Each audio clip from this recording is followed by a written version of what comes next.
Okay, gang, last time we talked about the Articles of Confederation, and you learned why that didn't work so well, and why it was kind of a mess and didn't actually create a functional government. And now we're coming back to try and create a functioning government because we really need to. We also talked a little bit about the preamble, and that just kind of lays out what the Constitution is going to be about. But as we're writing the Constitution, what the founding fathers learned was that nobody could agree on anything, which, duh, you can't ever get a situation where all the people agree all the time. But their issues were big. And we're going to talk about the two main compromises today that helped us create the Constitution. The first one is the Great Compromise. The Great Compromise was based on two plans that were presented to talk about representation in the new Congress that they were creating. Virginia created the Virginia Plan. Virginia's right here. So if you look at the map, you realize Virginia's in the Southern Colony area. They're bordered by Maryland, which is also considered the South. Virginia, being in the South, has a lot of slaves, and they would like representation based on the population, including the slaves in that number, so that they can get the largest number of representation possible. The New Jersey plan, however, said, hey, we should keep it all equal, and here's why. New Jersey is very small. Their population was very low compared to Virginia. What they did not want was for Virginia and other largely populated states to be able to tell everybody what they were going to do. In a sense, taking away the voice of the smaller states. So what they did was they blended the plans into what was called the Great Compromise. We did get the three branches of government. We also got what was called a bicameral Congress. Bicameral just means two houses. One house is based on population. That's the Virginia Plan piece. Population. Virginia Plan population determines the representation. So the more people you have in your state, the more representatives you have in the House of Representatives. That's this piece right here on the Capitol building. The New Jersey portion of the plan said, hey, we're going to make things equal. Every state's going to get two. Every state gets two senators. That means a large state like Texas, huge population, gets the same number of senators as a state with a lower population like Montana or Wyoming or North Dakota. It doesn't matter that they have fewer people. What matters is that they are a state, so they are equal. And that becomes our Senate today. So that's what the Great Compromise does. First, it establishes the three branches. And second, it establishes that we have a Senate and a House of Representatives so that all the states have a voice in what's going to happen to the country. This keeps it from being one group kind of having all the power. To get those population numbers, though, the South really wanted to count their slaves.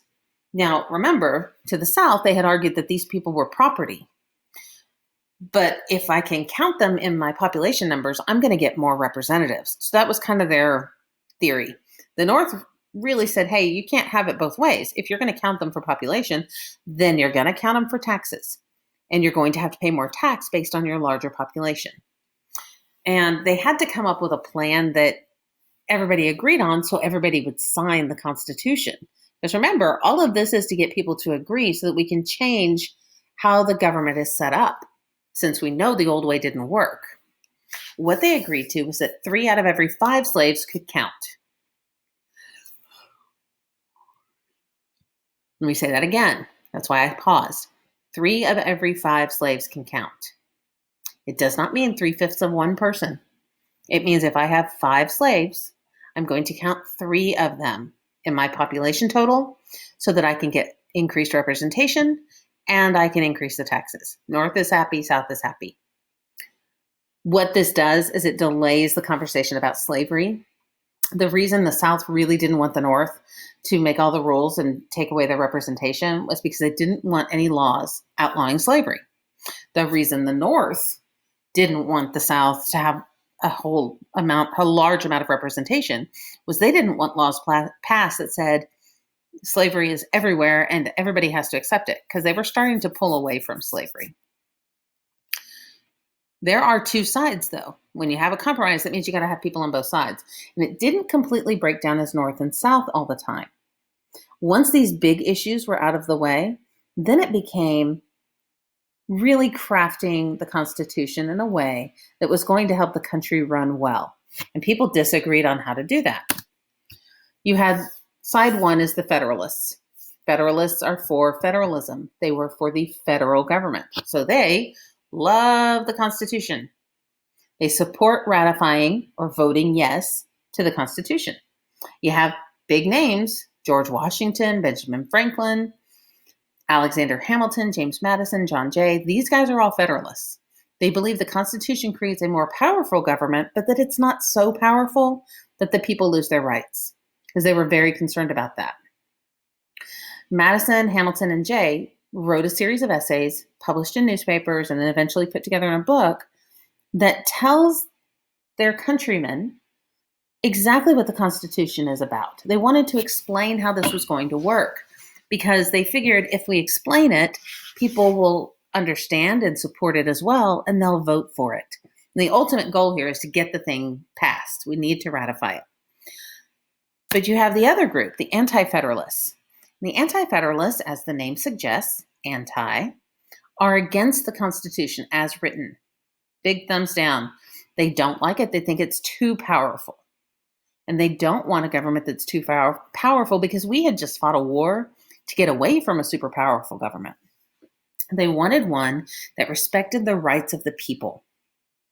So they wrote a series of essays and published them in newspapers, and they became the Anti-Federalist paper, explaining their point of view and their position that the Constitution would take away power.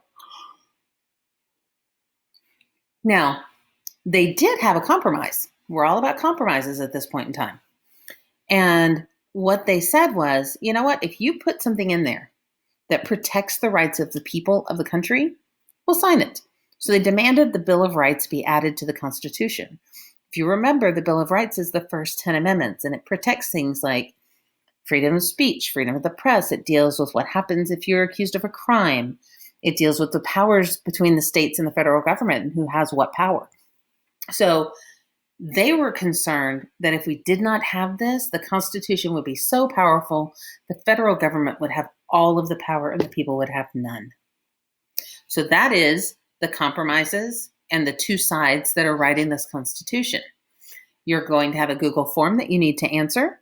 When you complete that Google form and you complete your reading for the day, just make sure you click submit, and I'll be able to look at them and see that you've done your work. If there are any questions, remember that you can always get a hold of me through email or by calling the phone number at the top of the classroom. Hope you guys have a great day.